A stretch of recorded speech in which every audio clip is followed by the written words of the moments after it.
मैं प्रमोट कर रहा हूँ। आपके हर गंगे आ रही है, आप लोग इससे भी ज़्यादा प्यार उसको दीजिए, क्योंकि आप उस फिल्म को नहीं बल्कि अपनी भाषा को प्यार दे रहे हैं। और मेरा शुभकामना है सारी फिल्मों के जो भी भाई मेरे कर रहे हैं, जिनकी रिलीज़ होने वाली है। मैं सबको तहे दिल से शुक्रिया अदा करना चाहता हूँ कि आप सब सिनेमाओं को ऐसे ही नमस्कार, प्रणाम दोस्तों। आ चुके हैं फिर से एक नया खबर लेकर के। जी हाँ दोस्तों, खेसारी लाल यादव ने भी पवन सिंह के इस फिल्म को कर दिया प्रमोशन। हरा हरा गंगे मूवी को देखते ही पागल हो गए खेसारी लाल यादव। हाँ दोस्तों, जैसे ही इस मूवी के टीजर को देखे खेसारी लाल यादव एकदम अपने फेसबुक पेज पर लाइव आकर बड़ाई करने लगे इस फिल्म का।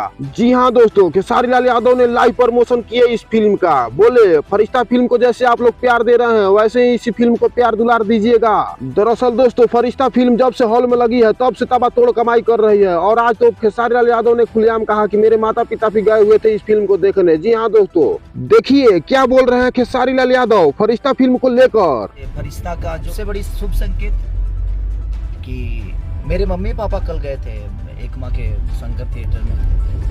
तो दोस्तों, यही थी खबर की पूरी जानकारी। उम्मीद है आपको अच्छी लगी होगी। तो दोस्तों, जुड़े रहिए एक्साइटेड भोजपुरी न्यूज के साथ, मिलती रहेगी आपको पल पल की खबरें।